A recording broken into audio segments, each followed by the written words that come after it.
Hey guys, welcome back. So in this video series we talk about lessons from trading books, and these are the videos that we're going to do in the future, so make sure you subscribe if you like this kind of thing. What we do is we dig into a specific trading book. It's not a book review. We talk about one or two paragraphs, pages, sentences even from the book, discuss them and how we can implement in our trading to improve our own trading. Also encourage you guys out there, if you've read this book or any other books that you'd like to see on these videos, to put it in the comments below and we'll try and get them out there. I've got loads of books to go through, so we're looking forward to getting cracking with some of these videos. If you like it, hit the like button and subscribe for more. So today we're talking about this book, which is one of my very favorite books. It's Pitbull by Marty Buzzy Schwartz.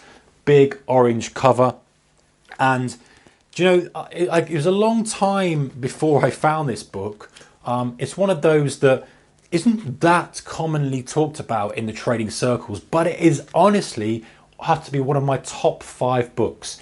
It is not a how-to of trading. It is a story of a guy who went from trading relatively small size, then managing a fund, then coming out of fund, talks about his health issues, talks about some sort of strategies he was doing. Really interesting book. It's about his life while he was trading.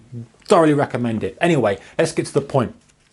The big thing he talks about here on the end of the page is, listen, I've said it before and I'm going to say it again because it cannot be overemphasized. The most important change in my trading career occurred when I learned to divorce my ego from the trade, and he puts that in capitals. And this is the same theme throughout many trading books, guys. It's getting rid of your ego in trading. And he even goes so far as to say, the most important change was that, not that he changed strategy, not that he changed his risk management, not that he changed anything from an operations perspective.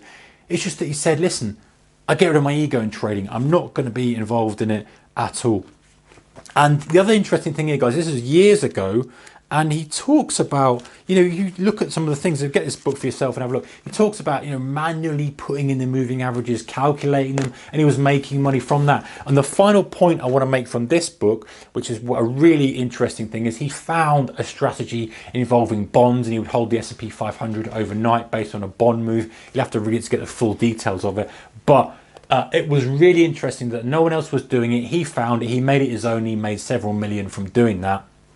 And that again is a theme throughout most successful traders out there. They find something that is their own strategy, their own style, and they add their flavor to it, they add their twist to it, and they make it work for them as long as they can until it stops working. Then they move on, they look for something else. They're not doing the same thing that everybody else is doing in the market. The guys who are really making the money out there are the ones who are doing something different. They've got their own way of scanning, their own way of trading, their own way of approaching and looking at the market. So I'm going to go through some other bits on this in a future video because it's such a good book and it's one of my favorites, so I am biased. But if you haven't got it, haven't read it, then please do.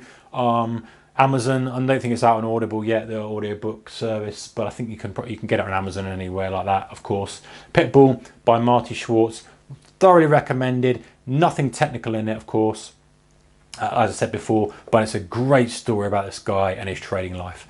Anyway, guys, if you like this video, give it a thumbs up. Don't forget to subscribe if you want to see more of this content. Got a stack of books to go through, and we will be going through them in the next weeks and months ahead. So look out for those. Take care.